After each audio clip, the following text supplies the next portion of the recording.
అఖండమండలాకారం వ్యాప్తం యేన చరాచరం తత్పదం దర్శితం యేన తస్మై శ్రీగురవే నమః. సదాశివసమారంభాం శంకరాచార్యమధ్యమాం అస్మదాచార్యపర్యంతాం వందే గురుపరంపరాం. గురుబ్రహ్మా గురుర్విష్ణు గురుదేవో మహేశ్వరః. గురు సాక్షాత్ పరబ్రహ్మ తస్మై శ్రీ గురవే నమః. నిత్యానందం పరమసుఖదం కేవలం జ్ఞానమూర్తిం విశ్వాతీతం గగన సదృశం తత్వమస్యాదిలక్ష్యం. ఏకం నిత్యం విమలమచలం సర్వధీ సాక్షిభూతం భావాతీతం త్రిగుణరహితం సద్గురుం తం నమామి. ఓం సహనావవతు సహనౌ భునక్తు సహ వీర్యం కరవావహై తేజస్వినావధీతమస్తు మా విద్విషావహై. ఓం శాంతి శాంతి శాంతి.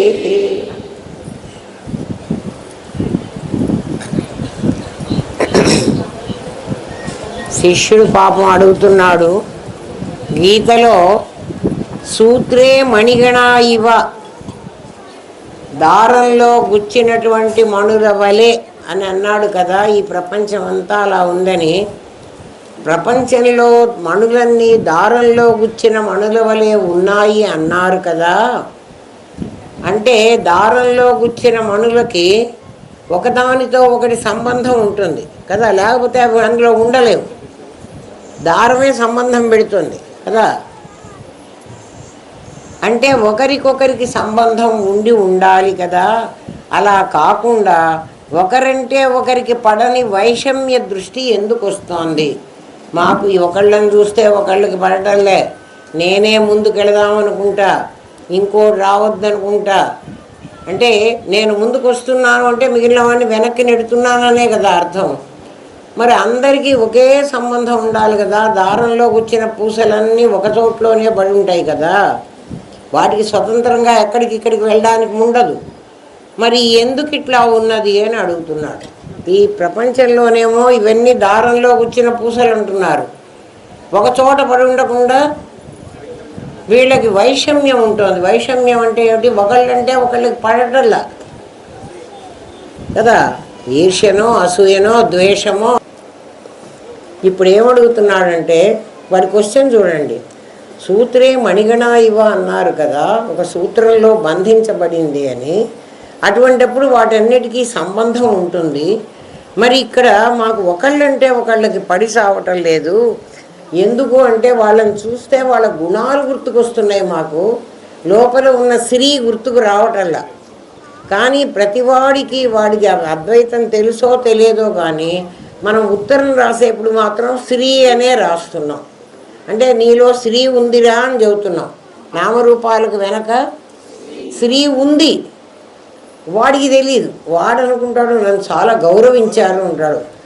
గౌరవం కాదు కదా, లోపల ఉన్నది స్త్రీనే. ఆ స్త్రీయే నామరూపక్రియలుగా ఉంది. ఆ స్త్రీ కనుక్కోమనే, స్త్రీ అంటే లక్ష్మి అని కూడా అర్థం ఒకటి ఉంది. ఆ స్త్రీ కనుక్కోమనంటే మనం లక్ష్మీ పూజని తప్పకుండా చేస్తాం. ప్రతి శుక్రవారం అంగళ్ళల్లో చూడండి, సాయంత్రం అయ్యేప్పటికీ లక్ష్మీ పూజ. లక్ష్మి కాదమ్మా అది, అది స్త్రీ అంటే సంపద. సంపద అంటే పరమాత్మే సంపద. ఇంకా సంపద ఎవరికీ లేదు. ఎవడన్నా ఉంటే కదా వాడికి సంపద ఉండడానికి, ఉన్నది ఆయనే కదా. వినండి, సృష్టిని చెప్తూ ఇదంతా సృష్టి అంటున్నాం. సృష్టి అంటే కల్పించబడింది అని అర్థం. కల్పించారు అని. కల్పించినది ఇంత కనపడుతుందా? కల్పించడం అంటే ఎట్లాగో చెప్తాను. ఒక ఊళ్ళో ఒక రాజు ఉన్నాడు. ఇక్కడ రాజు లేడు, ఊరు కూడా లేదు. ఆ రాజుకు 7 కొడుకులు లేరు. ఈ కథ వింటున్న పిల్లవాడు ఏం చేస్తాడంటే ఒక రాజును సృష్టించుకుంటాడు. ఆ రాజుకు 7 ఎందుకంటే ఎందుకు సృష్టించుకుంటున్నా అంటే కథ కంటిన్యూషన్ వాడికి తెలియాలి. అందుకని వాడు ఏం చేస్తాడు, ఒక ఊళ్ళో ఒక రాజు ఉన్నాడు అనగానే ఒక రాజుని ఒక సింహాసనం మీద కూర్చోబెడతాడు. వాడికి 7 కొడుకులు. 7 కొడుకులు. ఈ 7 కొడుకులు వేటకెళ్ళారు. ఇట్లా వాడు రూపకల్పన తయారు చేసుకుంటూ ఉంటాడు, అంటే విజువలైజ్ చేసుకుంటూ ఉంటాడు. ఏదైతే కనపడుతున్నదో దాన్ని సృష్టి అనాలి. ఎవడు కంటున్నాడో వాడికి. కథ చెప్పేవాడికి అక్కర్లేదు, కథ వినేవాడికి కావాలి. అర్థమవుతుందా? అది సృష్టి. అది వినేవాడికి కనపడుతూనే ఉంటుంది, వాడికి నిజం అనిపిస్తూ ఉంటుంది. చెప్పేవాడికి అది అబద్ధం అనిపిస్తూ ఉంటుంది. కథ కల్పిస్తున్నాను అని చెప్పేవాడు అనుకుంటాడు, వినేవాడు ఇది నిజం అంటాడు. ఏమా సృష్టిని గురించి చెప్తూ ఉపనిషత్తు ఏమందంటే మాతరిష్వ అన్నది. అసలు ఈ పదం అర్థం కావాలంటే కేవలం రామనాథం గారి శిష్యులకు మాత్రమే అర్థం అవుతుందమ్మా, ఇంకెవ్వడికి అర్థం కాదు. మాతరిష్వ, మాత అంటే అమ్మ, అమ్మలాగా అందర్రా. ఎట్లా అర్థమవుతుంది చెప్పండి? సృష్టిని గురించి ఉపనిషత్తు మనకి చెప్తూ మీ అమ్మలాగా ఉన్నది ఈ సృష్టి అన్నది. మా అమ్మలాగా సృష్టి ఉండడం ఏమిటి? సృష్టిలో మనుషులు ఇన్ని రకాలు ఉన్నారు. అమ్మలాగా ఎట్లుంటుందో డీకోడ్ చేసిన వాడికి ఇది అర్థమవుతుంది. వినండి. ఏమ్మా మాతరిష్వ అన్నది ఎవరు? ఉపనిషత్తు చెప్పిన మాట ఇది. తత్వమసిలాగా మాతరిష్వ అన్నది. స్వ అంటే పైకి పొంగింది అని అర్థం. స్వ అన్న పదానికి ఏమిటంటే పైకి పొంగింది. కుక్కని కూడా శ్వానము అంటారు. శ్వానము అని ఎందుకంటారు? అది భౌ అని అరుస్తుంది, అది పొంగడం. ఉన్నది కూర్చున్నట్టు కూర్చోకుండా కుక్క ఏముంటుంది, ఇట్లా తలకాయ ఎత్తి అంటుంది. అంటే అది కూడా శ్వానే, అందుకే శ్వానం అంటారు కుక్కను. స్వ అన్న పదానికి సంస్కృతంలో చాలా అర్థాలు ఉంటాయి. సంస్కృత భాష గొప్పతనం ఏమిటంటే ఒక పదానికి అనేక అర్థాలు ఇస్తుంది, ఆ పదానికి అనేక పర్యాయ పదాలు ఇస్తుంది. ఆ పదం వాడద్దు అని అంటే ఇంకా ఇన్ని పదాలు వాడికి వస్తాయి. ఆ ఇన్ని పదాలు ఎట్లొస్తాయంటే పక్కన ఉపసర్గ అని ఒకటి ఉంటుంది, ఆ అక్షరాలు అది చేరగానే వస్తుంది. ఏమ్మా గ్రామర్లోకి వెళ్ళొద్దు, మనం మీకు అర్థం కావడానికి చెప్పారు. ఏమ్మా స్వ అంటే అర్థం ఏమిటంటే పైకి పొంగింది అని. పాలు కూడా పొంగింది అంటాం కదా, అట్టా పొంగింది అని. మాతరిష్వ అన్న పదానికి తల్లి బిడ్డను ఒడిలోకి తీసుకున్నప్పుడు ఉపనిషత్తు ఎంత పదం ఉపయోగించిందో చూడండి. తల్లి తనకు పుట్టిన బిడ్డని ఒళ్ళోకి తీసుకున్నప్పుడు ఆమె స్తన్యము ఎలా పెళ్ళుబికి వస్తుందో అంతకుముందు పాలు రాలే తల్లికి. ఎప్పుడైతే బిడ్డని గర్భవతిగా ఉందో అప్పటి నుంచి పాలు తయారవడం మొదలవుతుంది. ఆమెకు ఆ మెకానిజం అందులో తయారవుతుంది బాడీలో. ఆ తయారైనటువంటిది ఆ బిడ్డని ఒళ్ళోకి తీసుకునేటప్పటికి ఇమీడియట్గా పాలు వస్తాయి. ఆ బిడ్డ తాగిన తర్వాత ఆగిపోతాయి. ప్రతి తల్లికి తెలుసు ఈ సంగతి, అవునా కాదా? తల్లి బిడ్డను చేతిలోకి తీసుకోగానే పాలు ఎలాగైతే ఆమె స్తన్యము పెళ్ళుబికి వస్తుందో అలాగే నిరుపాధికమైన పరబ్రహ్మలో నుండి ఇచ్ఛ అనేది ఒక్కటి రాగానే సృష్టి ప్రారంభమైపోతుంది. అర్థమైందా? మాతరిష్వాకి ఎట్లా చెప్పారో ఉపనిషత్తేమో అట్లా ఇస్తుంది మనని. దాన్ని మనం డీకోడ్ చేసుకుంటే తప్ప మనకు అర్థం కాదు. అందరూ మేము ఉపనిషత్తులు చదివామండి, మాకు కంఠపాఠం వస్తాయి. మీకు కంఠపాఠం వచ్చినా మీకేం తెలియదు. కంఠ శోషే అంతే. చూడండి, నిరుపాధికమైన పరబ్రహ్మలో నుండి నిరుపాధికం కదా, అంటే అది పాప్ కాలే, సడన్గా అది పాప్ అయింది. ఎక్కడి నుంచి వచ్చేది పొంగింది? అందులోనే మనం బబుల్ ర్యాప్ పెట్టుకున్నాం, గుర్తుందా? బబుల్ ర్యాప్ ఎట్లా పొంగింది? ఇంకో పక్కది వచ్చి పొంగిందా? అక్కడున్న పేపరే పొంగింది. అక్కడున్న సచ్చిత్తులే. ఎప్పుడైతే సంకల్పము అనేది దాని మనస్సులో వచ్చిందో ఇమీడియట్గా అక్కడున్న సత్తు పొంగింది. ఏమ్మా,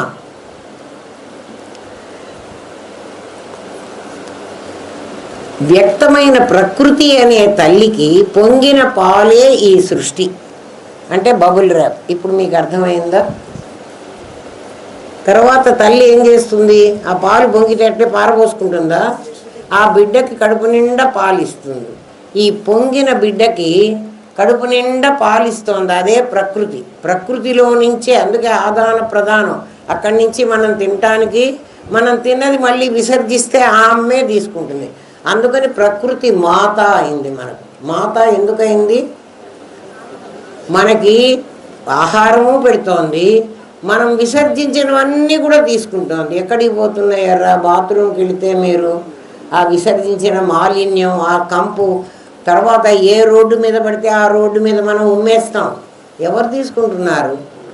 మన అమ్మే కదా. అది ప్రకృతి మాత. ఆమెను ఏమన్నారంటే అమ్మలగన్నయమ్మ. మన అమ్మని కన్న అమ్మ ఆమె. ముగ్గురమ్మల మూలపుటమ్మ. ముగ్గురమ్మలు ఎవరు అంటే ముగ్గురు, సత్వం, రజస్సు, తమస్సు. ఈ ముగ్గురికి మూలమైనటువంటి ప్రకృతి, మూల ప్రకృతి.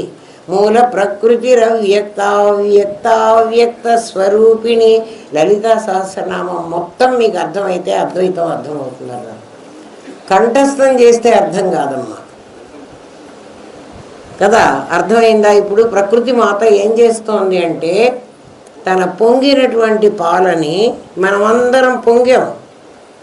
పొంగినప్పుడు ఆకారం వస్తోంది. చూడండి, గిన్నెలో పాలు ఉంటాయి. ఆ పాలకి అంత లెవెలే ఉంటుంది. లీటర్ పాలు పోసుకున్నాం, పొయ్యి మీద పెట్టాం. ఇప్పుడు ఏమైంది? ఆ శాఖం వచ్చే కొద్దీ ఆ పాలు ఇంత పొంగుతున్నాయి. ఈ పొంగింది నిజమా? గిన్నె నిండా పాలు వచ్చినాయి నిజమా? అరే గిన్నె నిండా కనపడుతుంటే లేదంటారే మీరు. మళ్ళీ ఏమైపోతాయి? అణిగిపోతాయి. అట్లా పాప్ అయినటువంటిదే ఈ శరీరాలన్నీ అని అర్థమవుతోంది. ఉపనిషత్తు ఆ మాట చెప్పింది కదా. అంటే అట్లా పొంగిన శరీరాలన్నీ ఉంటాయా? మళ్ళీ ఏమవుతుంది? పాలు, పొంగిన పాలు ఏమవుతాయి? అణిగిపోతాయి కదా. ఇంకా అందులో ఇంకా నీళ్ళు ఉంటే మళ్ళీ పొంగుతాయి, లేకపోతే అక్కడే ఉండిపోతాయి. పొంగినప్పుడు పుట్టుక, ఆ పొంగింది కనపడుతున్నప్పుడు జీవనం మనం అందరం, అది కిందికి పోయినప్పుడు మరణం. ఇంకా ఏం పోయింది చెప్పండి? ఏం వచ్చింది, ఏం పోయింది? అర్థమైందా? పాలు పొంగిన దాంట్లో కూడా అర్థం చేసుకోమంటోంది. నీకు విషయం అర్థమైతే పాలు పొంగడం కూడా నీకు అర్థమయ్యేది. నీకు విషయం అర్థం కాలే. భగవద్గీత కంఠస్థం చేశావు, ఉపనిషత్తు కంఠస్థం చేశావు, ఏం లాభం? ఏం లాభం లేదు. చచ్చిపోయిన తర్వాత అదంతా పోతుంది. మరి అర్థం చేసుకుంటే ఏమొస్తుందండి అంటే, అర్థం చేసుకుంటే అది నీ వెంట ఉంటుంది. పుస్తకం అక్కర్లే నీకు. అందుకనే అర్థం చేసుకోవడానికి వీలుగా ఉపనిషత్తు చెప్పలే. అట్లా చెప్తే అందరూ తలా రకంగా తీసుకుని పెడార్థాలు తీసుకుని ఆ కదిరి కృష్ణులాగా చేస్తారు. వాడు చెప్తున్నాడు కదా, పెళ్లి మంత్రాలకి పెడార్థాలు అని చెప్పాడు. పాపం వాడికి అర్థం తెలిస్తే కదా. అర్థమైందమ్మా? అందుకని సరైన అర్థం చేసుకోవడానికి ఆ కోడ్ అంటారు. కోడ్ లాంగ్వేజ్ కంప్యూటర్ వాళ్ళందరికీ తెలుస్తుంది. దాన్ని డీకోడ్ చేసేస్తే అదంతా రివీల్ అయిపోతుంది, లేకపోతే అది తెలియదు కదా. అవి ముందు లేవు, తర్వాత ఉండవు. ఆ తల్లి బిడ్డను ఒళ్ళోకి తీసుకోకముందు ఆమెకి పాలు పొంగు రాలే. బిడ్డను ఒళ్ళోకి తీసుకున్న తర్వాత ఇంక అది ఆగకుండానే వస్తున్నది. అందుకని ఈ సృష్టికి ఆద్యంతాలు లేవు, వర్తమానమే ఉంటుంది అని మాతరిష్వ అనే ఒక చిన్న పదంతో చెప్పింది ఉపనిషత్తు. అర్థమైందా? మాతరిష్వ అంటే తల్లి వలే. తల్లి వలే అంది. తల్లిలో ఉన్న ఈ క్వాలిటీ చెప్పలే. తస్మాత్ ఏతస్మాత్ ఆత్మనః ఆకాశ సంభూత. పరమాత్మలో నుండి మొట్టమొదటిసారి ఆకాశమే వచ్చింది. ఏమ్మా? ఆకాశమే వచ్చింది అన్నారు. అంటే పరమాత్మ ఇక్కడుంటే పరమాత్మలో నుంచి ఆకాశం వచ్చిందా? మా తల్లి గర్భంలో నుంచి నేను వచ్చాను అన్న మాటకి వినండి జాగ్రత్తగా. అమ్మ ఇది అర్థం చేసుకోండి, చాలా కష్టం. అర్థం చేస్తే మాత్రం చాలా ఆనందం ఉంటుంది. మా అమ్మ కడుపులో నుంచి నేను వచ్చా, నిజమే కదా. మా అమ్మ కడుపులో నుంచి నేను వస్తే మా అమ్మలాగే నేను ఉంటాను, కానీ అమ్మలో ఏ భాగం నాకు రాదు. నన్ను కనడం వల్ల మా అమ్మ కళ్ళు నాకు రావు, మా అమ్మ తల ముక్కు చెవులు నాకు ఏమీ రావు. మా అమ్మ దగ్గర నుంచి కండరాలు వచ్చాయి, మాంసం వచ్చింది, రక్తం వచ్చింది అని అందామనుకుంటే అవి కూడా రాలే. వాటిని తీసుకునే శక్తి నా శరీరం సంపాదించుకుని బయటికి వచ్చి తను తిని తను పెంచుకుంది. అవునా కదా? ఇదంతా మా అమ్మ ఇచ్చిందా? కానీ మా అమ్మ ఇవ్వకుండా ఇది వచ్చిందా? అమ్మ ఎంత ఇచ్చింది, నేను ఎంత పెంచుకున్నాను? చూడండి, ఆలోచించండి అర్రా. ఇదే కదా సృష్టి. మనం అందరం ఇప్పుడు పెద్దవాళ్ళం అయినాం, కానీ మనం ఇప్పుడు ఒకప్పుడు ఇంత వాళ్ళంగా ఉన్నప్పుడు మన అమ్మ రక్తమే, మన అమ్మ మాంసమే, మన అమ్మ కండరాలే. అంటే అందులో నుంచి ఆ ఎనర్జీ తీసుకుని, అది కూడా ఎట్లా తీసుకున్నామో చెప్పమంటారా? ఒక విత్తనాన్ని భూమిలో నాటినట్లయితే ఆ భూమిలో నుంచే శక్తి తీసుకుంటుంది.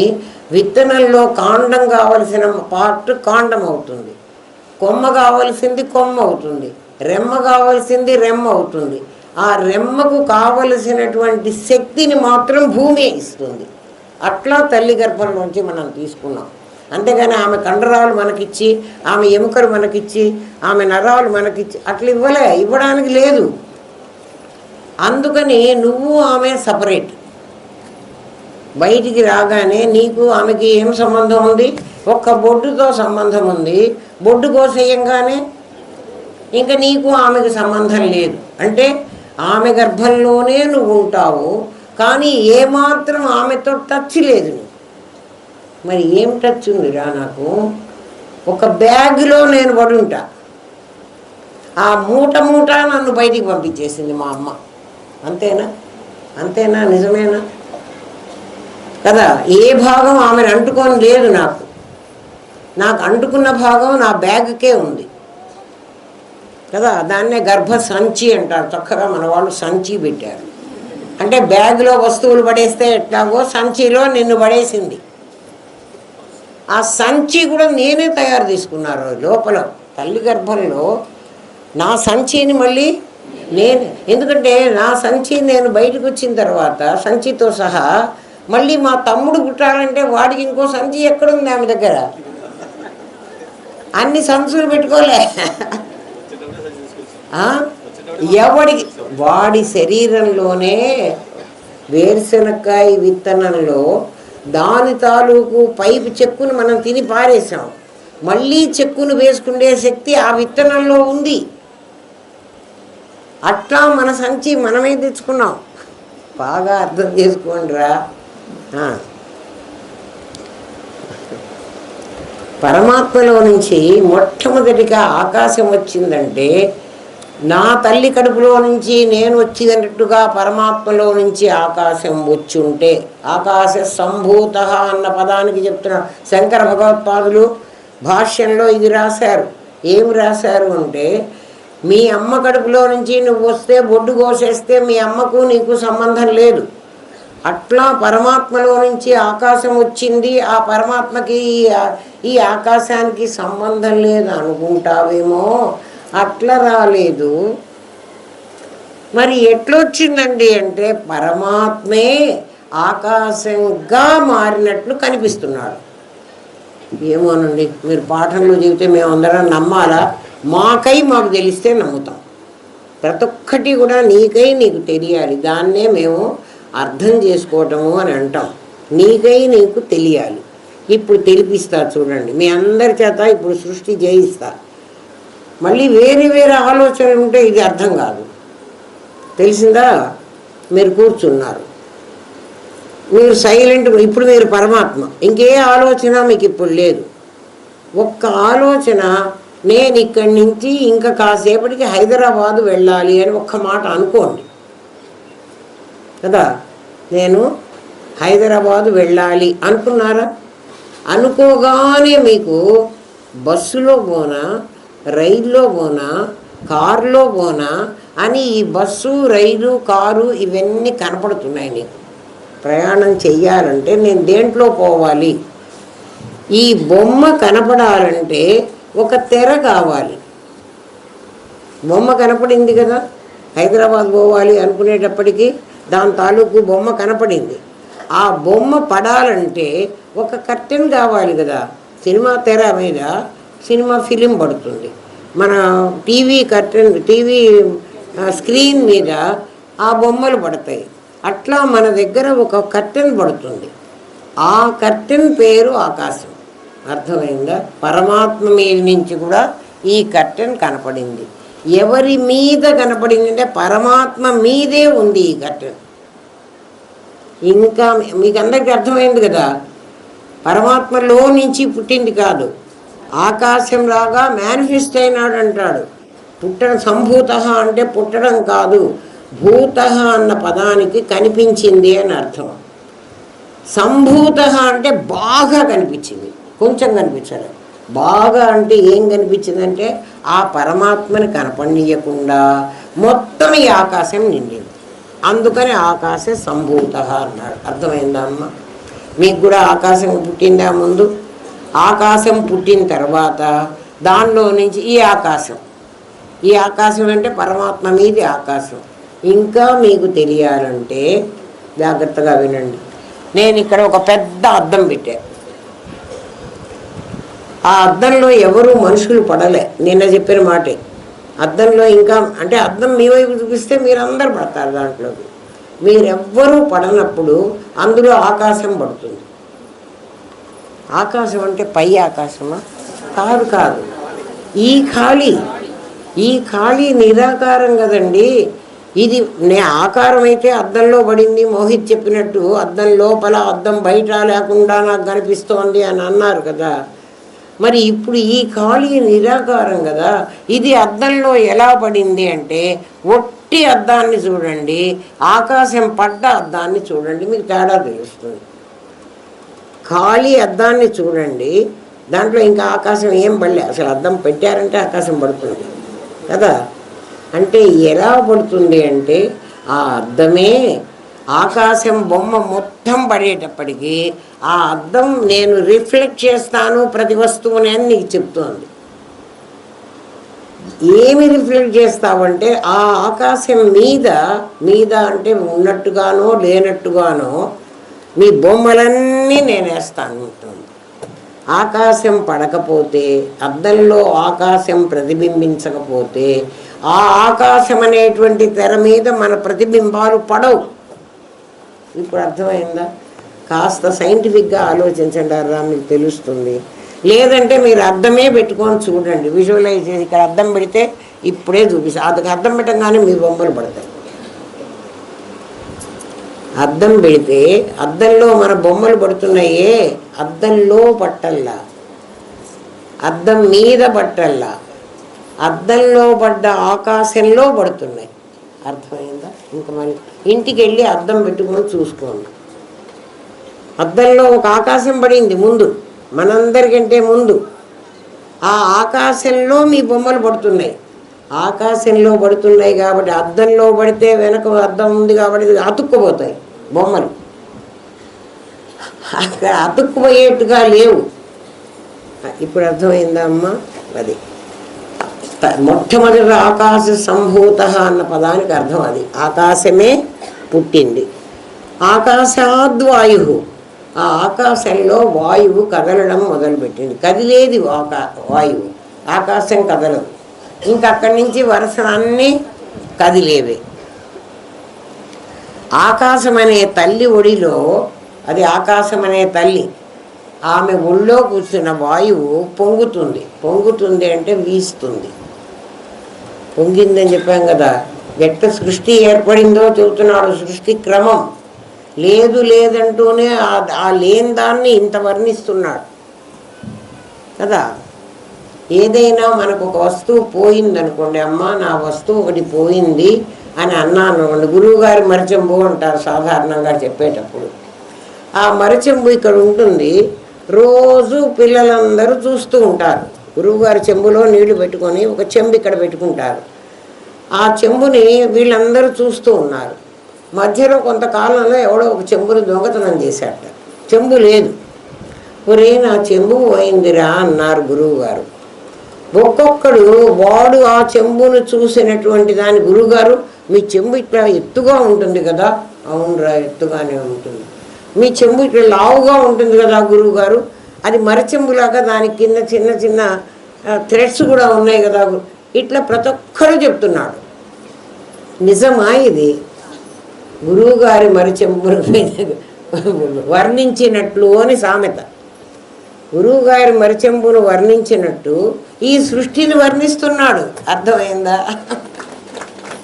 అర్థం కాలేదు. ఇక చాలామందికి అర్థం కాదా కదా. గురువుగారి మరచెంబును వర్ణించినట్టు వర్ణించడం అంటే, ఎవడి మనస్సుకు ఆ చెంబును మీరు ఎప్పుడు చూశారో మీరు చూసి మీరు గుర్తుపెట్టుకున్న పార్టే కదా మీకు గుర్తుంది. దాన్నే కదా మీరు పదే పదే అంటున్నారు. ఒకడు చూసిన మాట వాడు చెప్తారు. అందరూ కలిసి ఒక సంగతి చెప్పట్లే. గురువుగారు మీ చెంబు అట్లా ఉండేది కదా, ఆ చెంబు పోయిందా అని. ఇది ఏమిటంటే, ఈ సృష్టి అనేది నిజంగా లేదమ్మా. ఇవన్నీ చెప్తున్నారంటే అది ఉన్నది అని మనకు ఊహించుకోవడానికి ముందే చెప్పా కదా. కథ చెప్పేవాడికి అది అబద్ధం అని తెలుసు, వింటున్న వాడికి మాత్రం అది ఉన్నది అని అనిపిస్తున్నాడు. అందుకని ఆకాశం, ఇప్పుడు మీరే చెప్పారు కదండి, ఆకాశం పుట్టింది, ఆకాశంలో వాయువు పుట్టింది, వాయువు నుంచి అగ్ని పుట్టింది. అగ్ని పుట్టకుండా ఆకాశంలో నుంచి అగ్ని పుట్టచ్చు కదా? పుట్టదు. కథకి కూడా, కథకి కాళ్ళు, కథకి చెవులు, ఏదో కథకి ముంత ఏదో అంటారు కదా, ముంతకి చెవులు కదా.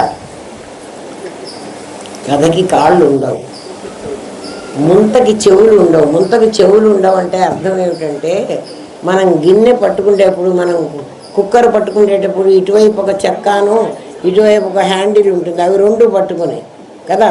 ఆ చెవులు పట్టుకొని లేపితే గిన్నె లేస్తుంది. మనిషి కూడా చెవులు పట్టుకొని లేపితే లేస్తాడు. ఇట్లా విరగవు. ఏమ్మా, అందుకని సృష్టిని జాగ్రత్తగా అర్థం చేసుకోండి. ఇది నిజం కాదు. నిజం అనుకుంటారేమో.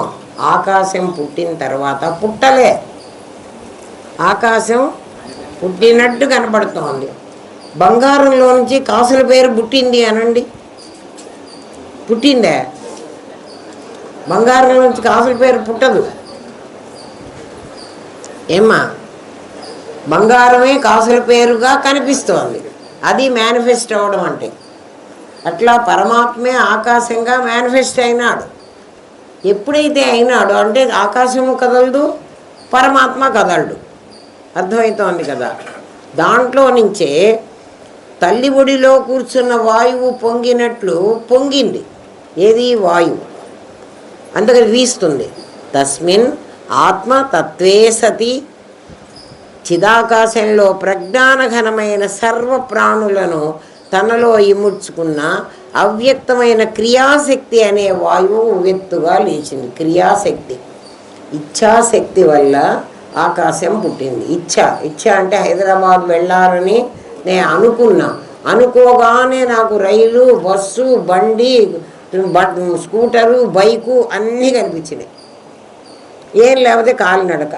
హైదరాబాద్ పోతానే కానీ నేను పోవాలి అనుకునేటప్పటికే ఇవన్నీ నాకు కనిపించినాయి కదా. అట్లాగే ఈ చిదాకాశంలో ఆత్మే ఉంది. అది సంకల్పం చేసింది. ఏమని సంకల్పం చేసింది? నేను భానుమతిని అనే పేరు గలవాణ్ణి అయితే ఎట్లుంటాను,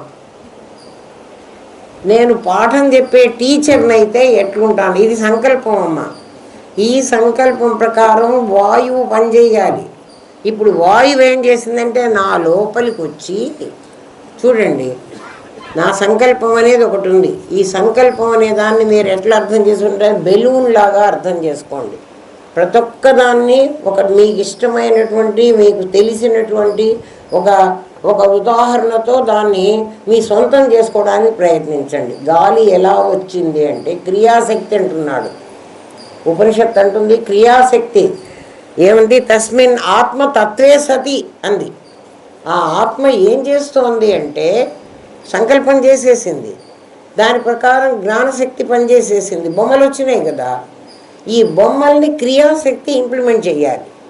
ఎట్లా ఇంప్లిమెంట్ చేస్తుందంటే, నా చర్మం అనేటువంటిది ఒక బెలూన్. నా చర్మం ఒక్కటే నాకు లోపల బయట అనే రెండు మాటలు చెప్తోంది. చర్మం లేకపోతే నాకు లోపల బయట లేవు. బయట ఉన్నదేమిటి? చర్మం 7 పొరలు అంటాడు, కానీ ఇది చాలా పల్సంది. ఎందుకంటే డెడ్ బాడీకి చర్మాన్ని గనక ఒలిచి చూపిస్తే వాడు చిన్న లేయర్ పోయి దాని లోపల మనకు కండరాలు కనిపిస్తాయి. మెడికల్ క్రియాశక్తి అంటే వాయువు అంటున్నాడు. ఎందుకంటే ఆకాశం పుట్టింది, ఆకాశంలో వాయువుకు వీచడం మొదలుపెట్టింది, చలనం వచ్చింది. ఈ చలనం వచ్చింది ఒక బెలూన్. నా దగ్గర బెలూన్ ఉంది. బెలూన్ ఎంత పలసగా ఉంటే బెలూన్లు, ఈ బుడగలు ఒట్టి బెలూన్ చూపించారా? ఖాళీది లేదా? పోన్లే, ఇది గాలి కొట్టక ముందు రూపం ఎంత పలసగా ఉంది చూడండి. వెంటనే ఏం చేశామంటే దీంట్లోకి గాలి, ఇదిగో ఇది భానుమతి అనే రూపం. నాకు కనిపించిన కారు రూపం, బస్సు రూపం, ఇది కూడా కావాలి, పట్టుకో. ఏమో ఇది నా బాడీ, ఇదంతా నా బాడీ. ఇంతే చర్మం. ఇప్పుడు చర్మం వచ్చింది కాబట్టి ఈ బెలూన్ లోపల, ఈ బెలూన్ బయట అనేవి 2 వచ్చినాయి. ఇది లేకపోతే ఈ ఆకాశం అంతా ఒకటే కదా. ఇట్లాంటిది వచ్చింది, ఇది పొంగింది. ఇప్పుడు నా ఇచ్ఛా జ్ఞానంలో పొంగింది, రూపం వచ్చింది అప్పుడే. ఇప్పుడు నేను వాయువు దీంట్లోకి నింపితే ఏమవుతోందంటే ఇదిగో ఈ రూపం వచ్చేసింది. ఇప్పుడు దీని లోపల గాలి ఉంది, ఇది క్రియ అని ఎందుకన్నామంటే దీంట్లోకి గాలిని నింపాను. అర్థమవుతోందా? గాలి నింపగానే ఈ లోపలి గాలి ఆకారం ధరించినట్టు కనపడుతోంది. ఇప్పుడు నా లోపలి గాలి నా చర్మాన్ని ఇంత ఉబ్బించి ఆకారం ధరించినట్టు కనపడుతోంది. అర్థమైందా? ఈ గాలి ఎప్పుడు వెళ్ళిందండి నా లోపలికి అంటే, నేను మా అమ్మ కడుపులోంచి బయటికి రాగానే, పూర్తిగా ఇంకా వచ్చానో రాలేదో, ఇంతవరకే వచ్చాను, భుజాల వరకు వచ్చేటప్పటికి నా ముక్కు బయటకు వచ్చింది కదా. అంతసేపట్లో నేను బతకలేను గాలి పీల్చకపోతే. అందుకని వెంటనే నేను గాలి పీలుస్తా. ఆ గాలి పేరు శఠ అంటారు. ఇది పీల్చగానే అరే ఇప్పటి వరకు నేను ఇట్లా ఉన్నా కదా, నేను ఇట్లయినానేమిటి అని నాకే తెలియదు. కాబట్టి నేనేమనుకుంటా అంటే ముందు ఇది నేను కాదు, ఇది నేను. అందుకని నాకు ఇది నేను అన్న భావం కలిగింది. తెలిసిందా? లేకపోతే ఎందుకురా ఇది నేనని ఎందుకు అనాలిరా? ఇది నేనా?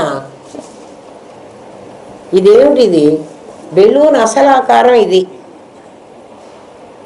ఇది నిజం కాదు. కానీ ఎప్పుడైతే క్రియాశక్తి, ఎందుకంటే ఈ సెంటెన్స్ నేను చెప్పకపోతే మీకు అర్థం కాదు. అందుకని పుస్తకాల్లో రాయడం చాలా కష్టం. రాసినందువల్ల ఏం తెలీదు. పుస్తకాలే చదువుకుని మనకు జ్ఞానం కలిగేటట్లయితే ఏమ్మా అసలు యూనివర్సిటీలు అక్కర్లే, టీచర్లు అక్కర్లే, ఎవ్వరు అవసరం లేదు. మరి వాళ్ళు ఏం చేస్తున్నారంటే ఆ పుస్తకంలో ఉన్నది వాళ్ళు అర్థం చేసుకుని మనకు అర్థం అయ్యేటట్టు చెప్పాలి. అప్పుడు మనకు అది అర్థం అవుతుంది కదా. ఇప్పుడు ఈ గాలి లోపలికి వెళ్ళి ఆకారం పొందింది. ఎంతవరకు ఉంటుందంటే ఈ గాలి లోపల ఉన్నంత వరకు ఈ బెలూన్ ఇట్లా ఉంటుంది. ఎప్పుడైతే ఈ గాలి బయటికి పోతుందో బెలూన్ ఇట్లా ఉంటుంది. ఇప్పుడు దీన్ని జడం అన్నాం, ఇది చేతనం అన్నాం, ఇది నిరుపాధికం అన్నాం, ఇది సోపాధికం అన్నాం. తేడా తెలుస్తోందా?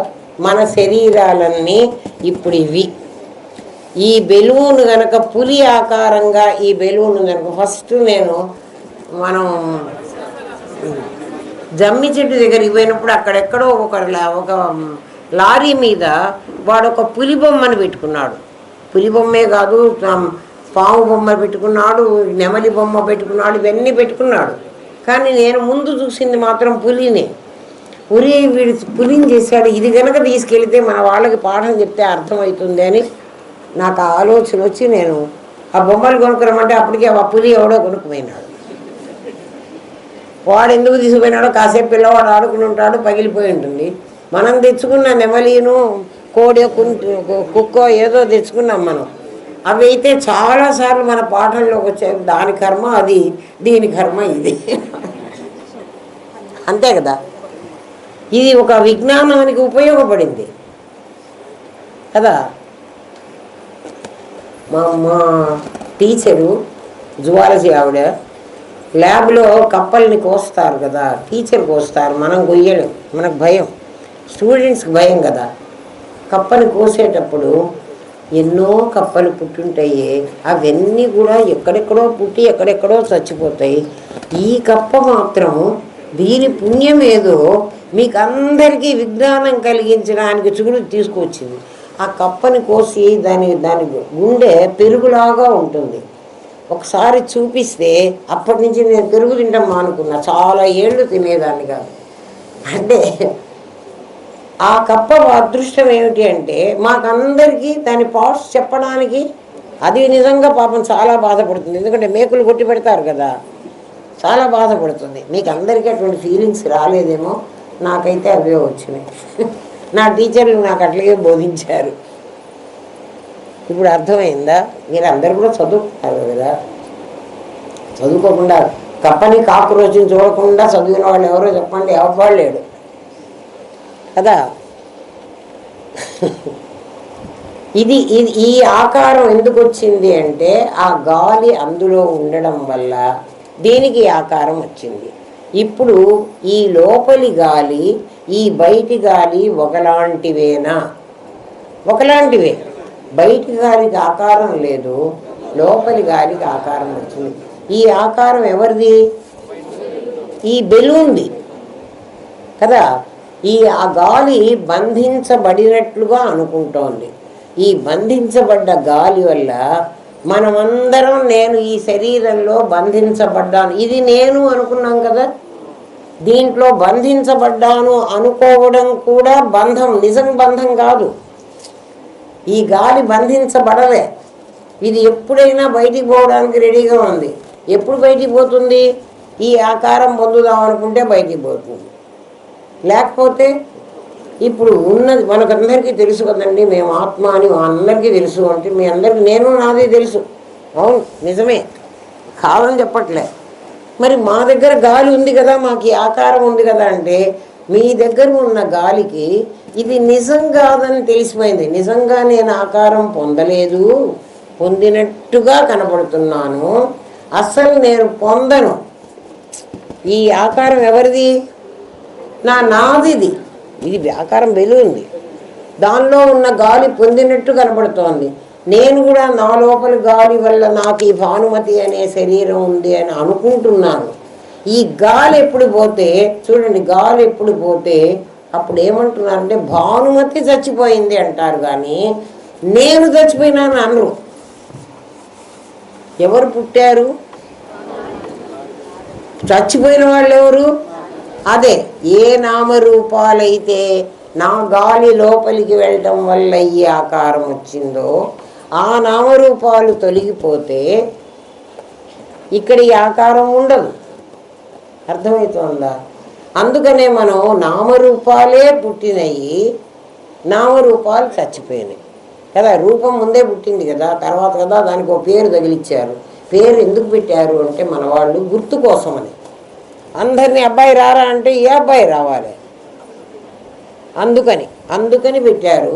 మనం అందరం కూడా బెలూన్ ఏ ఆకారంగా ఉంటే ఆ ఆకారం ఉంటాం. దానిలో పోయిన గాలి, మనం కూడా పీల్చిన గాలి, ఆ గాలి మనం తల్లి గర్భంలోంచి రాగానే పీల్చేసాం.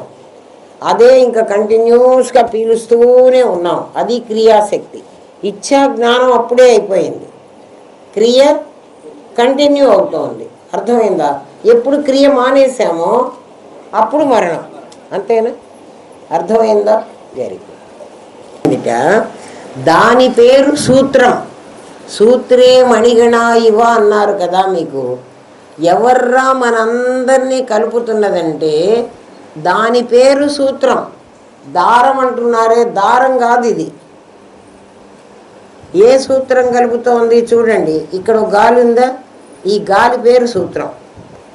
ఈ గాలిలో ఆక్సిజన్ మాత్రమే మనం తీసుకుంటున్నాం. 31% ఉంటుందంటారు సైంటిస్టులు. ఆ 31% గాలిని మనం పీలుస్తున్నాం. మన ముక్కుకు తెలుసు ఈ మొత్తం గాలి పీల్చకూడదు, మనం ఇది మాత్రమే పీల్చాలి అని. అది పీల్చి ఆ పార్ట్ని మన బాడీ ఉపయోగించుకుని మన లంగ్ ఆ పని చేస్తోంది. మిగిలిన గాలిని వదిలేస్తోంది. పీల్చే గాలి కాంపౌండ్ అంటే అన్నీ కలిసి ఉన్నాయి. మనకు శరీరానికి కావాల్సింది ఓన్లీ ఆక్సిజన్. ఈ ఆక్సిజను ఎక్కడో తయారై రావటంలే, సిలిండర్లలో తయారై రాలే, ఇక్కడ ఉంది. ఎవడికి వాడు శరీరం ఆ గాలిని పీల్చుకుంటోంది. ఆ గాలిని మళ్ళీ వాడు అక్కర్లేంది వదిలేస్తోంది. మళ్ళీ ఇక్కడున్న ఇదే ప్యూరిఫై చేసుకుంటాం. ప్యూరిఫై చేసుకున్నదంటే మళ్ళీ చెట్లకిచ్చి సైన్స్ అంతా అదే పాఠాలే కదా చెప్పారు కదా. ఆ చెట్లు మన కార్బన్ డైఆక్సైడ్ని తీసుకుని అవి ఆక్సిజన్ని వదులుతాయిట కదా. అవి రాత్రిపూట ఈ పని చేస్తాయి, పగలు ఈ పని చేస్తాయి, అదంతా చెప్పేది సైన్స్. అసలు ఏం జరుగుతోంది అని చెప్పేది అద్వైతం. అందుకే సైంటిస్ట్కి 75% మార్కులు వేసాము, అద్వైతికి 100% వేసుకున్నాం. ఎందుకంటే అంతకంటే పై లెవెల్ వాడు వీడు. అర్థమైందా? దాని పేరు సూత్రం. ఆ సూత్రంలో, ఏ సూత్రంలో? వాయువు అనే దాని సూత్రంలో మణులలాగా మనందరం ఉన్నాం. ఇప్పుడు మనం అందరికీ సంబంధం ఉందా లేదా? దేంతో సంబంధం ఉంది మనకు? గాలితో సంబంధం ఉంది. గాలి లేకపోతే మనం చచ్చిపోతాం. ఆ దారంలో గనక ఆ ఎనర్జీ లేకపోతే అవన్నీ, దారం దిగిపోయింది అనుకుంటారా, మనులన్నీ పడిపోతాయి. ఇప్పుడు మన దారం దిగిపోతే ఇది కూడా అంతే. అందుకు సూత్రం అంటే ఇది. సూత్రే మణిగణ ఇవ అన్న భగవద్గీత శ్లోకాన్ని అందరూ ఏం చెప్పారంటే దారంలో పూసలు గుచ్చినట్లు ఈ ప్రపంచం. ఎవడు గుచ్చాడు మన్ని? ఎవ్వడు గుచ్చలే, మనమే గుచ్చుకున్నాం. అయస్కాంతం వెళ్ళి ఇనప ఖనిజం వెళ్ళి అయస్కాంతానికి దానికదే అతుక్కుంటుంది. మనం అట్లా ఈ గాలిని పీల్చి అతుక్కున్నాం ఆ సూత్రానికి. ఎప్పుడు గాలి పీల్చడం మనకి చేత కాదో, చచ్చిపోయిన వాడంటే ఏంటి? ఒకసారి పీల్చాడు, మళ్ళీ వదులుతున్నాడు, ఉపయోగించుకుంటున్నాడు. చివరిలోసారి వదిలాడు, మళ్ళీ పీల్చే శక్తి లేదు. అందుకే ప్రాణం వదిలేశాడు అంటారు. కానీ తుది శ్వాస అంటే నెక్స్ట్ శ్వాస తీసుకునే శక్తి వాడికి లేదు, ఆ కెపాసిటీ వాడికి లేదు. అర్థమవుతోందమ్మా సృష్టి? అదే ప్రాణులన్నింట్లో ప్రాణవాయువు. అండపిండ బ్రహ్మాండాలను తనలో పూసలను అంటి పెట్టుకున్న దారం వలె ఉంది. అది దారం వలె అన్నాడు కానీ దారం కాదు అది. సూత్రం అంటే ఇప్పుడు అర్థమైంది కదా. ఇప్పుడు సూత్రం ఇక్కడ ఉండకపోతే మనం అందరం అతుక్కొని కూర్చోం. ఆ సూత్రానికి అతుక్కొని, అంటే ప్రతి క్షణం మనం ఆ సూత్రానికి అతుక్కుంటూ ఉన్నాం. ఎవరైనా గాలి పీల్చకుండా ఒక కాసేపు ఉండండి, సూత్రానికి అతుక్కోకపోతే అంతే. ఆ క్రియాశక్తికి, దాని పేరు క్రియాశక్తి. ఎందుకు క్రియ అంటే అది ప్రతి ఒక్కరి దగ్గరికి వెళ్ళాలంటే దానికి చలనం కావాలి. పరమాత్మకు చలనం అక్కర్లే, ప్రతి వాడి లోపల వాడు ఉంటాడు. ఆ క్రియాశక్తికి కాస్మిక్ ఎనర్జీ అని పేరు. అది ప్రాణుల శరీరంలో కేయాస్ అవుతుంది. కాస్మిక్ కేయాస్ అనేది మీకు సైన్స్ తెలిస్తే తెలుస్తుంది, లేకపోతే అక్కర్లేదు. అది చాలా పెద్దది. కాస్మిక్ అనేది సమిష్టి, కేయాస్ అనేది వ్యష్టి, ఇండివిజువల్. అంత తెలుసుకోండి చాలు. అంటే ఆగాలే నీ లోపల ఉంది, నీ లోపలి గాలి అదే, ఇంకోటి కాదు. ఏమ్మా? అప్పుడు ఆ గాలే నీ లోపలుంది అన్నప్పుడు తత్వమసి అదే నీ లోపలుంది, నువ్వు అదే అన్నప్పుడు నువ్వు వేరుగా లేవురా. నువ్వు అదే, నువ్వు అదే, నువ్వు అదే కదా. ఎందుకంటే నువ్వు పీల్చే గాలి అదే. లేదండి నేను క్రిస్టియన్ అండి, నేను ముస్లింనండి, నేను హిందువునండి.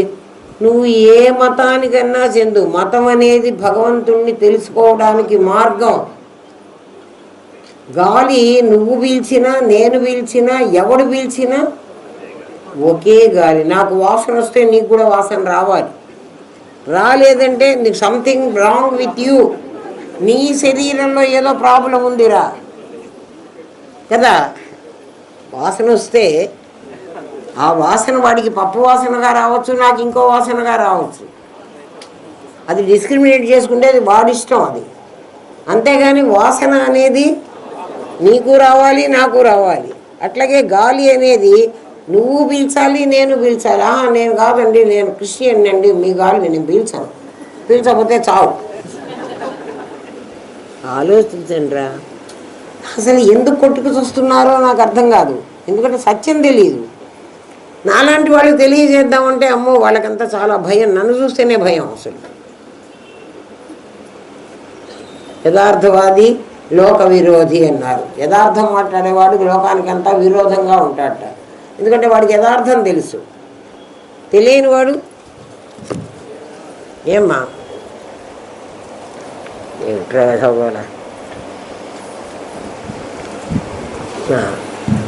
స్పేస్ మాస్ అయింది అంటాడు. చూడండి, మీకు స్పేస్ని మాస్ చేసేస్తా చూడండి. ఇప్పుడు ఆ బెలూన్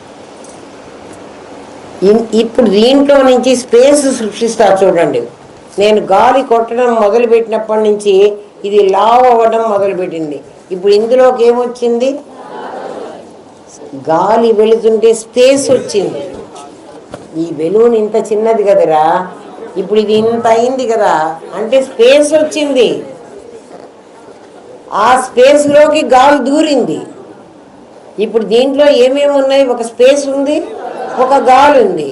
ఈ రెండు కలిసి ఈ ఆకారం తెచ్చుకున్నాయి. ఈ ఆకారం ఇది మాస్, ఇది సొలిడిఫై అయింది. ఇప్పుడు చూడండి, ఇది గాలే. అర్థమైందా? ఇప్పుడు స్పేస్ మాస్ అయిందంటే ఇదిగో మాస్. స్పేస్ మాస్ ఎట్లా అయిందంటే ఇది అయిందా కాలేదా? స్పేస్ ఎయిర్ కాలేదా? స్పేస్ ఎంత ఉందో అంత ఎయిర్ ఉంది దీంట్లో.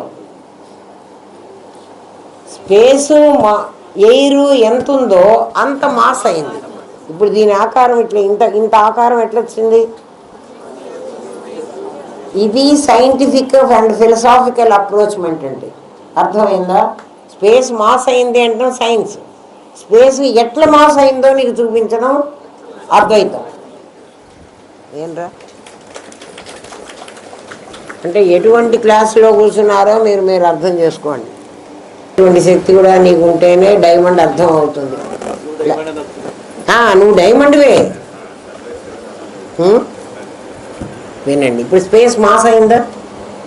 సైంటిస్టులు అడగకండి. మీరు మామూలు చదువుకున్న డిగ్రీ హోల్డర్లని, పీజీలు చేసిన ఎంఎస్సీలని అడగండి స్పేస్ మాస్ ఎట్లయింది అని. ఏమో సైన్స్ చెప్పాడబ్బా స్పేస్ మాస్ అయిందని, నేను కూడా చెబుతున్నానబ్బా. ఇప్పుడు ఇదిగో ప్రాక్టికల్గా మీకు స్పేస్ మాస్ అయింది. మాస్ అవ్వడం వల్ల మాస్కి ఆకారం వచ్చింది, లేకపోతే ఆకారం లేదు. ఇప్పుడు ఈ ఆకారం పొందింది గాలే, స్పేసా? జాగ్రత్తగా వినండి, ఇందులోనే మీకు పరమాత్మను చూపిస్తా. ఇప్పుడు ఇందులో గాలి ఉంది, స్పేస్ ఉంది అని. స్పేస్ అంటే ఖాళీ. ఖాళీ ఎక్కడి నుంచి వచ్చిందంటే ఇప్పుడు ఇదే ఎక్స్పాండ్ అయితే ఖాళీ అవుతుంది. కుండ పెద్దగా చేస్తే కుండలోకి ఆకాశం వస్తుంది. ఇక్కడున్న ఆకాశమే కదరా, కుండలోకి ఆకాశం వచ్చింది. ఇందులో ఆకాశం ఉందని, ఇందులో గాలి ఉందని నువ్వు కనుక్కుంటున్నావే. నేను చెప్తున్నాను, నువ్వు కనుక్కుంటున్నావు. అప్పుడు అది చిదాకాశం అయిపోతుంది. అంతే. ఎంత సింపుల్ చూడండి అరా. ఎందుకు చిదాకాశమైంది? ఆకాశాన్ని నువ్వు కనుక్కున్నావు. అందులో గాలి ఉంది అని కనుక్కున్నావు, అది ఉండడం వల్లే ఇంత ఆకారం నాకు కనపడుతోంది అని నాకు సమాధి రాలేదు అని ఇంక అడగవాకండి. ఉన్నది ఉన్నట్టుగా కనుక్కోరా నాయన. రంగనాయకులు ఉన్నాడా? ఏమో లేడనుకుంటా. ఉన్నాడు. జాగ్రత్తగా వినండి రా నాయన. సమాధి రాలేదని అడగవాకండి. వసతం ఉందా? ఉంది. ఉన్నావు. ఇప్పుడు చూడండి రా, ఇందులో స్పేస్ నేనున్నాను అని చెప్పదు. పరమాత్మ లక్షణం మనకేం చెప్పాము? నేనున్నాను అని చెప్పడు వాడు. ఎవడికి తెలుస్తాడు? ఎవడు పరమాత్మ అయితే వాడికి తెలుస్తాడు. నీకు ఎట్లా తెలిసాడు? నీలో చైతన్యం ఉంది.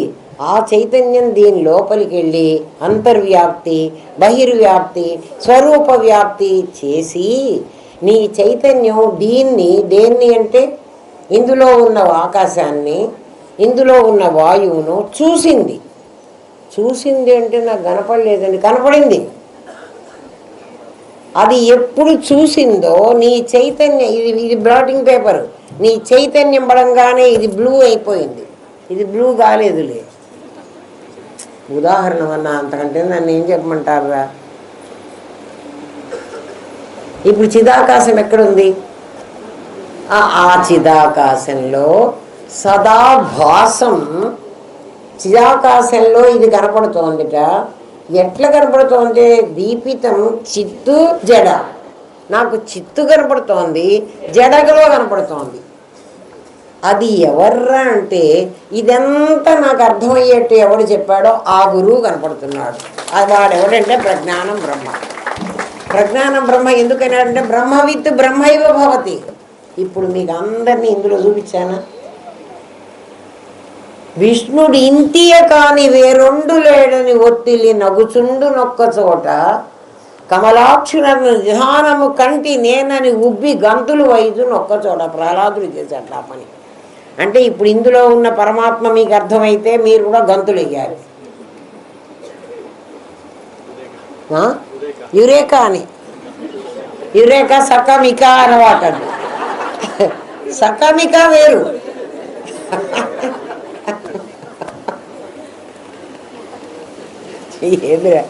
యురేకా అంటే నేను కనుక్కున్నాను అని. ఆర్కిమిడీస్ కనుక్కున్నప్పుడు వాడు అట్లా అన్నట్ట.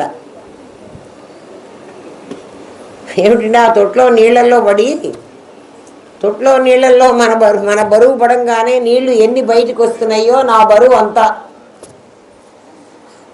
అది కదా యురేకా. సైంటిస్టులు అదే చేస్తారు. ఇప్పుడు దీని తర్వాత నువ్వు మళ్ళీ ఎక్స్పెరిమెంట్ చేద్దామంటే ఇంకేం లేదు. అందుకని వాట్ నెక్స్ట్ లేదు అద్వైతానికి. సైన్స్కి వాట్ నెక్స్ట్ ఉంది. అర్థమైందిరా నాయన. ఏ సన్యాసుల దగ్గరికి పోతే నీకు అర్థమవుతుంది. ఇది సన్యాసులకి ఏమొచ్చు? వాళ్ళు సన్యాసులే, సన్నాసులు. సన్యాసులు కాదు, సన్నాసులు అంటే ఉదర పోషణార్థం బహుకృత వేషం. అదే శంకర భగవత్పాదులు చెప్పారు. పొట్ట పోషించుకోవడానికి ఇంకో వృత్తి దొరక్క కదా ఈ పని చేసుకుంటున్నారు వాళ్ళు. బాడీకి తెలియదు. ఇప్పుడు స్పేస్ కనపడింది కదా, స్పేస్ మాస్ అయింది కదా. స్పేస్లో ఏమేమి ఉన్నాయి? స్పేసు వాయువు రెండు ఉన్నాయి. అవి రెండు ఉండడం వల్ల ఏమొచ్చింది? ఆకాశం వచ్చింది. ఇది ఇక్కడ ఏమన్నా కనపడుతుందా? ఇంతవరకు గాలి, ఇంతవరకు ఆకాశం అని. ఇది సగం గాలి సగం ఆకాశం అందామా? దీంట్లో అన్నీ ఉన్నాయి. అని నేను చెప్తే వింటున్నారా? మీకు ఉన్నాయని తెలిసిందా?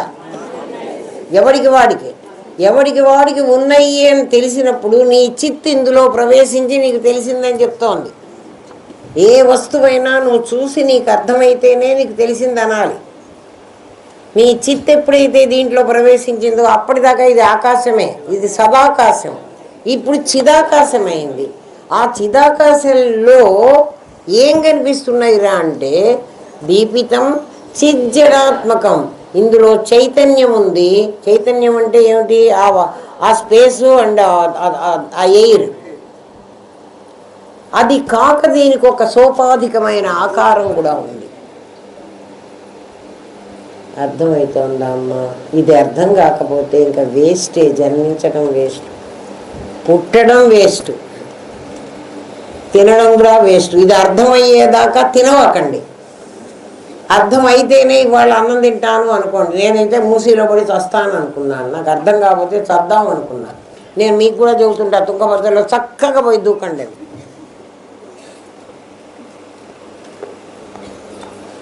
కదా. అందుకని మీకు అర్థమయ్యేట్టు చెప్పే శక్తి ఇవ్వండి గురుదేవా అని అడుక్కుంటా. ఏ వస్తువులోనైనా నేను చిదాకాశాన్ని చూపిస్తాను. ఒక్క వస్తువులో మీకు అర్థమైతే రేపటి నుంచి అన్నిట్లో చిదాకాశం మీకు కనపడుతూ ఉంటుంది. సమాధి మీ దగ్గర వచ్చింది కానీ నాకు తర్వాత రాలేదండి అంటే నీకు వచ్చింది సమాధి కాదు. మరి మీరే సమాధి వచ్చిందన్నారు కదండి. సమాధి వచ్చిందంటే దాన్ని ఇంప్లిమెంట్ చేసుకోకపోతే వచ్చిందంటే వచ్చేది అదేమన్నా పైనుంచి దిగుతుందా? అర్థమైంది కదమ్మా. ఈ బెలూన్ ఆకారం ఎట్లా అబద్ధమో, ఎందుకంటే బెలూన్ అబ్బా ఎంత ఒరే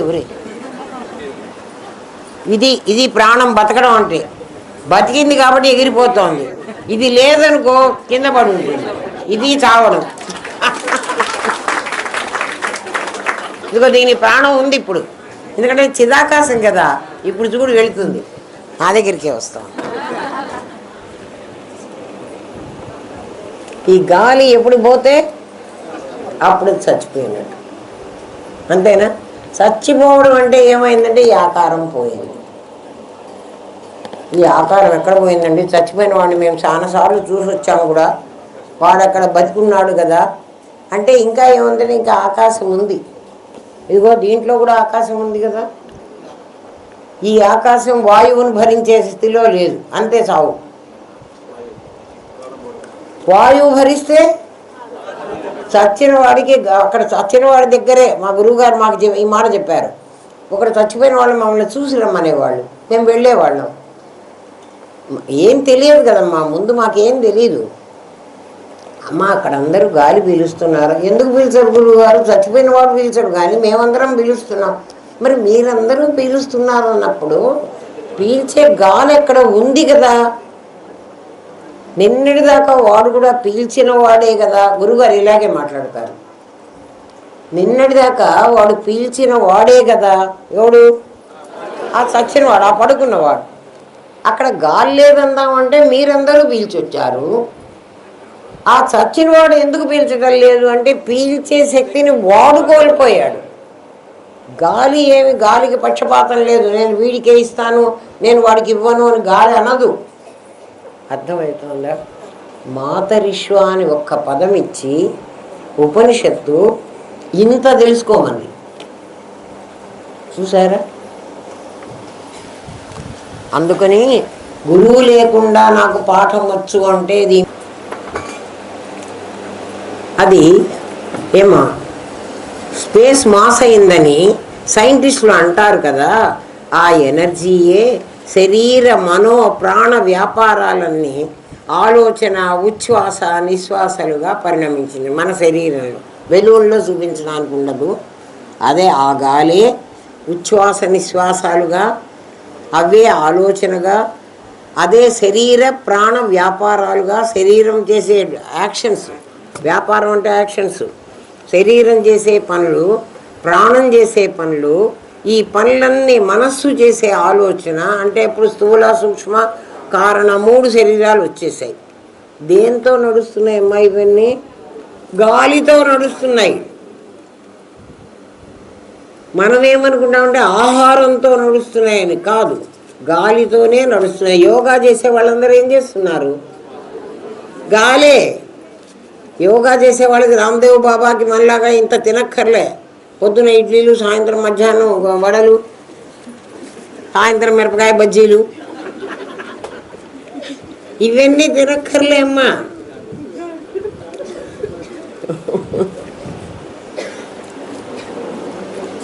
మరి ఎందుకు తింటున్నామండి? ఇది నేను అనుకున్నాం కాబట్టి దీన్ని పెంచుకోవడానికి నేను బాగా వేస్తున్నా పొట్టకి. ఇది నేను అనుకున్నా కాబట్టి దీనికి ఇష్టం, దీనికి పెట్టాలి. అస్సలు పెట్టక్కర్లే. నిజంగా మనకు ఎంత తిండి కావాలో చెప్పనా నేను? మీకు బాగా ఆకలైనప్పుడు, బాగా ఆకలైంది, ఇంకా అన్నం తినకపోతే నేను చచ్చిపోతాను అన్నంత ఆకలైంది అనుకుందాం కాసేపు.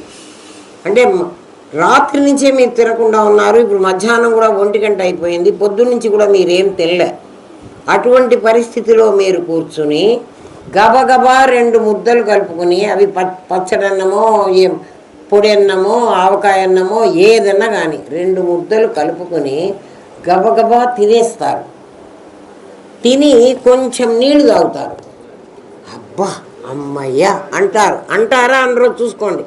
కావాలని ఉపవాసం ఉండి మీరు చూసుకోండి, ఆ ఆహారం మీకు చాలు. తినంగానే మీ బాడీ చెప్పేసింది చాలు నీకు, ఇది నీ ప్రాణం నిలబడింది. నీ ప్రాణం నిలబడాలంటే నీకు అంత తిండి చాలు. మరి మిగిలిందంతా మీకు ఇంకొకటి, మా గురుదేవులు మాకు చెప్పిన మాట మీకు చెప్తున్నాను. ఇవన్నీ గురుదేవులు చెప్పిన మాటలమ్మా, నాకు అసలు ఏం తెలీదు. ఇవన్నీ ఇప్పుడు కూడా ఆయనే చెప్తున్నారు మీకు. ఎందుకంటే మనవాళ్ళ మీద మనవరాళ్ళ మీద చాలా ప్రేమ. అందరికీ ప్రేమ వద్దంటారు, కానీ ఆయనకు మాత్రం చాలా ప్రేమ ఉంది. లేకపోతే ఎందుకు ఇదంతా చెప్పుకోవడం, ఊరికే ఎవరు వాళ్ళు కష్టపడతారులే గురువుగారు మీరు ఊరుకోండి అంటే ఆయన ఊరుకోడు, మనకే చెప్తాడు. మనందరంట అందరూ అన్నాలు తింటూ ఉంటాం కదా, ఇంత అన్నం ఉంటుంది మనకి, మజ్జిగలోకి నాకు నిమ్మకాయంత అన్నం పెట్టు అంటారు. ఇంత అన్నం, నిమ్మకాయంత అన్నం. ఈ నిమ్మకాయంత అన్నం తినకపోతే చచ్చిపోతావా? ఇందా నుంచి అన్నం అంతా తినేసావు కదా, ఎందుకు ఈ ఆఖరిని ఇంత పెట్టమని ఎందుకు అడుగుతున్నావు? అడగండి, మీరు ఆలోచించండి. ఎవరైనా మనం చేసుకునే పనులలోనే నువ్వు పరమాత్మ అయిన వాడు అది అడగడు. అట్లా ఎవరింటికన్నా వచ్చి అమ్మ మీరే అడగద్దన్నారు కదా అందుకని మేము సగం కడుపుతో పోయినామని ఏడవకండి. తెలుసుకోవటానికి మీకు చెప్తున్నా కదా. ఇంత అన్నం పెట్టమని, కాఫీలో కొంచెం పంచదార తక్కువైతే కొంచెం తెచ్చుకొని కాస్త వేసుకొని తిందాం. కాఫీలో పంచదార తక్కువైతే తాగకూడదా? అసలు కాఫీలో పంచదారే కాఫీ తాగే రోజులు వస్తాయి, జాగ్రత్త. అదేమిటి షుగర్ వచ్చిందంటే తాగకూడదు, మరి లేచి వెళ్ళి పంచదార వేసుకొని తాగాల? ఆలోచించండి రా. ఇవన్నీ మనస్సుకు సంబంధించిన రోగాలరా.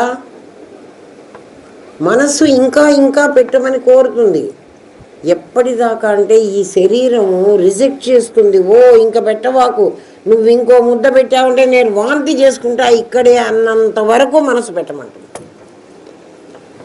ఎందుకండి మనస్సుకు ఆ రోగం ఎందుకు పెట్టమంటోంది? దానికి ఎందుకు?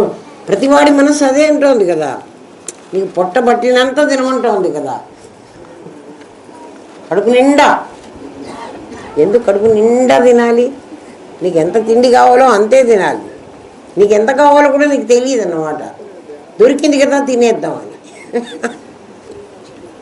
అవునరా, అబద్ధం కాదు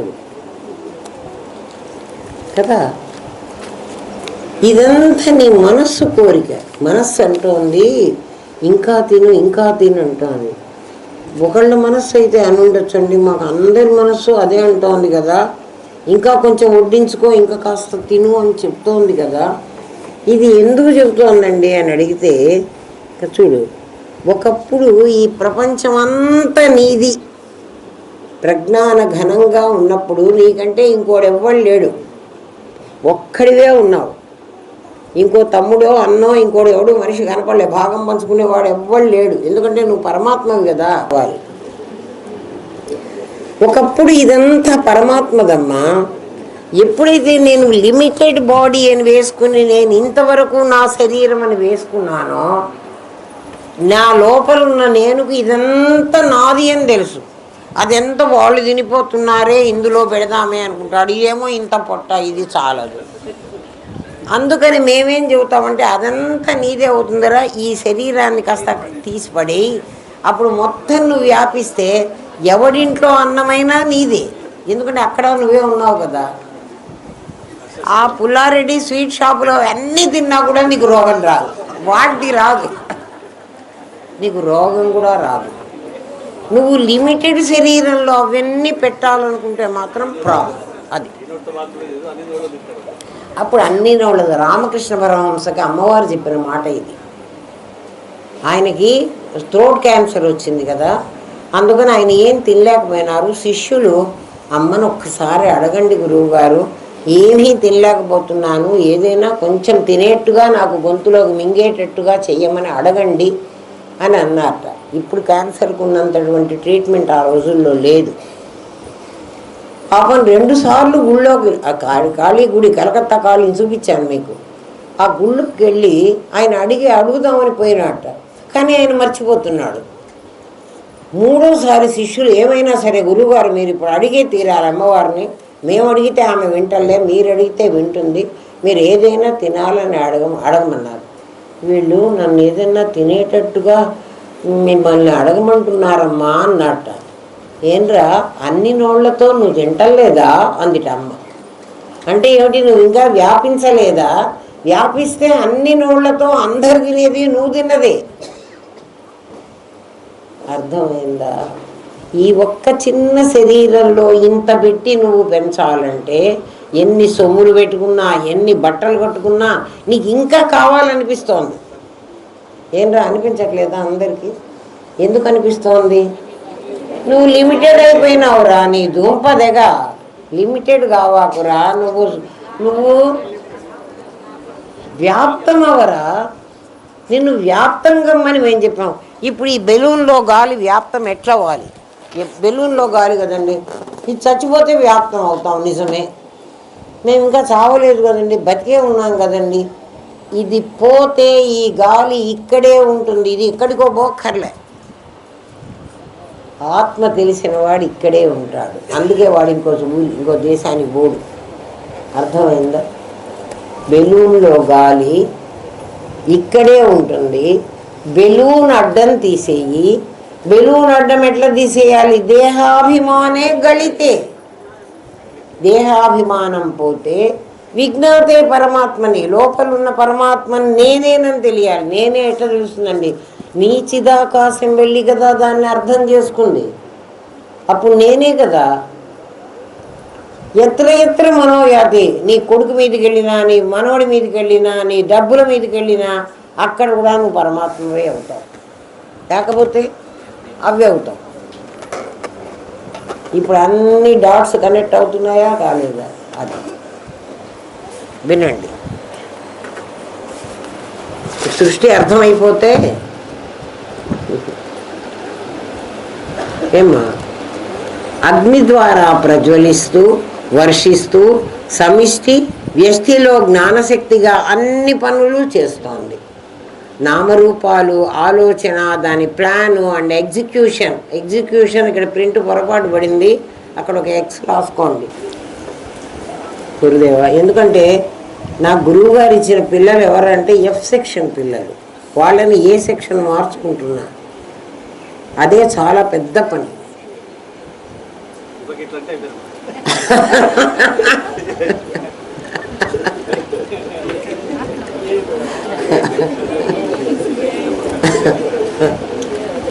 నాకు F సెక్షన్ ABCDE సీనే కష్టం అసలు. ఇంకా డీలో పాఠం చెప్పమంటే ఇట్లా నిద్రపోతూ కూర్చుంటారు డీలో. ఈ కూడా కాదు, F వచ్చింది నాకు. ఎందుకంటే అన్ఎడ్యుకేటెడ్ చాలామంది అస్సలు చదువుకోలేదు కదా. ఎక్కడైనా ఒక మాట మాట్లాడాలంటే కబుక్కుని దానికి తెలుగు పదం వెతుక్కుని మాట్లాడుతుంటాను.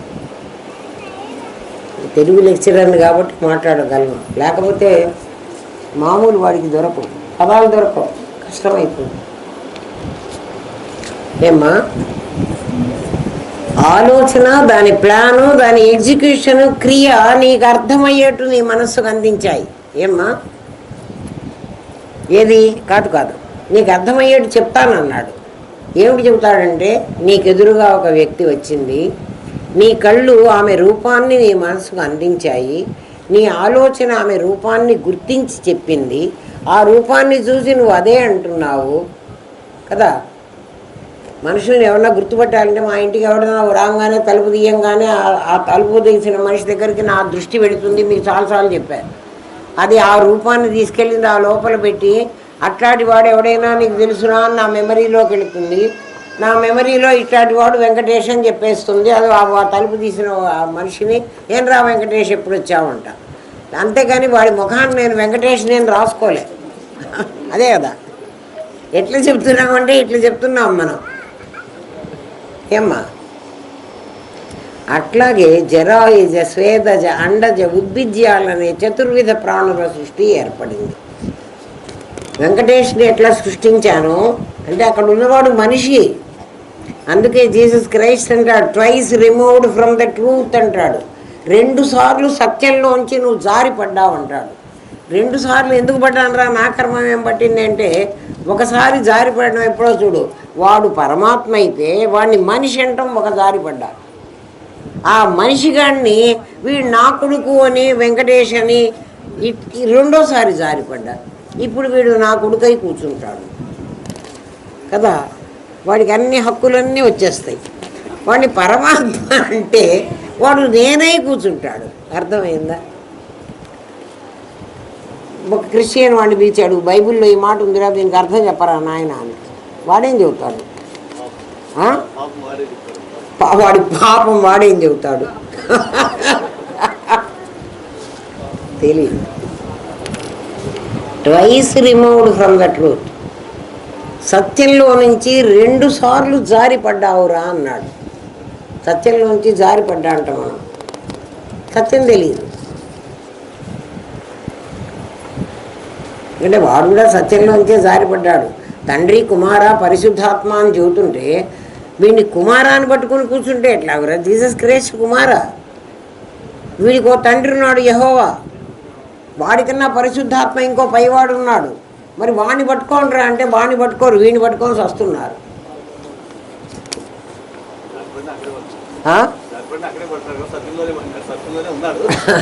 తెలియాలి కదరా, తెలియదు కదా. తల్లికి ఎప్పుడూ పాల పొంగు రాదు.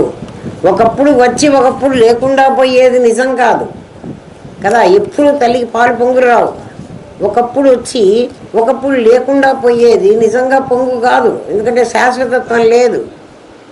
అన్నము అన్నాదుడు ఒకటైనట్లు ఆ పుట్టిన ప్రాణి వాడి ఆహారము 2 ఒకటే. పాలు ప్రకృతిలోనివే, ఆ తాగే శరీరము ప్రకృతిలోదే. అన్నం అన్నాదయవచ విష్ణుదాసనామం.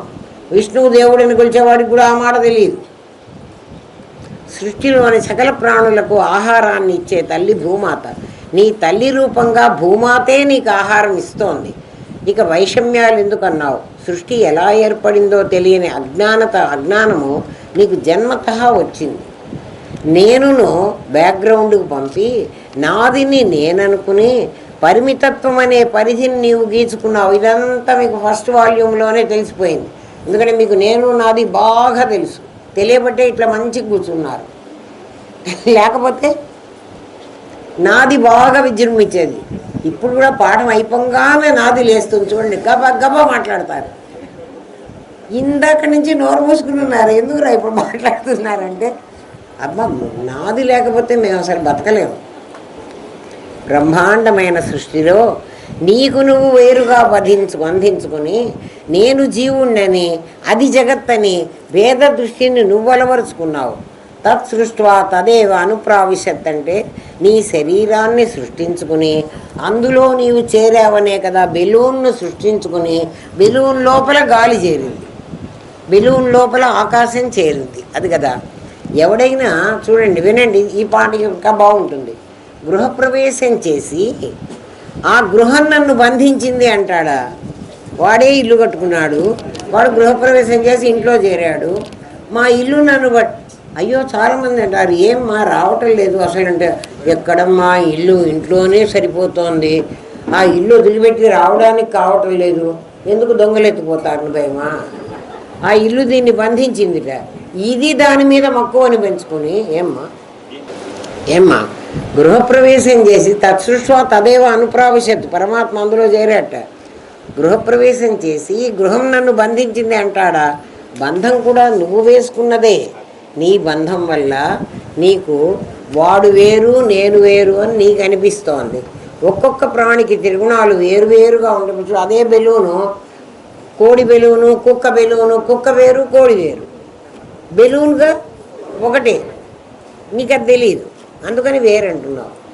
నీ గుణాలను వాడి గుణాలను సరిపోవటం లేదు.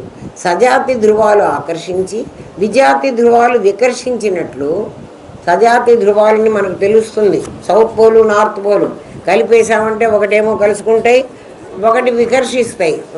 అట్లా వాళ్ళ గుణాలు నీ గుణాలతో సరిపోకపోతే వాళ్ళు నీకు శత్రువులు, వాడి గుణాలు నీ గుణాలు సరిపోతే నువ్వు మిత్రుడు. అందరికీ త్రిగుణాలే ఉంటాయి, అవి వేరియస్ కాంబినేషన్స్తో వేరువేరుగా కనపడతాయి. ఏమో అర్థమైందా? నీకు కొందరు ఇష్టులు కొందరు అయిష్టులు అవుతున్నారు. పంచకోశాలనే అడ్డుగోడలను బుద్ధి సిద్ధంగా నువ్వు వేరు చేయగలిగితే వారు వేరు నేను వేరు అన్న భావం నీకు పోతుంది. వస్తు సిద్ధంగా వేరు చేయలేవు, బుద్ధి సిద్ధంగానే వేరు చెయ్యాలి. ఆలోచించు, నీకు సత్యం బోధపడుతుంది. ఏమ్మా, మాతరిశ్వ అనే ఒక్క పదం చెప్పి తల్లికి పాలు ఎలా పొంగినయ్యో ఈ సృష్టి అలా వచ్చింది. ముందు లేదు, తర్వాత లేదు. పాలిచ్చిన తర్వాత ఆమె దగ్గర ఇంకా పాలు లేవు, మళ్ళీ క్రియేట్ అవ్వాలి కదా. అంటే ఒకప్పుడు ఉండి ఒకప్పుడు అయిపోతున్నాయి. అట్లా ఈ సృష్టిరా నాయన, ఇది తాత్కాలికం, నిజం కాదు అని చెప్తున్నాడు. మాతరిశ్వ అనే ఇంత పదంలో తల్లిలాగా అన్నాడు. తల్లిలాగా అంటే కదా, భూమిలాగా అంటానికి లేదు. భూమి ఎప్పుడూ శక్తిస్తూనే ఉంటుంది, తల్లి ఎట్లా ఇవ్వదు. అర్థమైందా? ఓం తత్సత్. స్వస్తి ప్రజాభ్య పరిపాలయంతాన్యాయేన మార్గేణ మహిన్మహేష. ఓ బ్రాహ్మణేభ్య శుభమస్తు నిత్యం. లోకాః సమస్తాః సుఖినో భవంతు.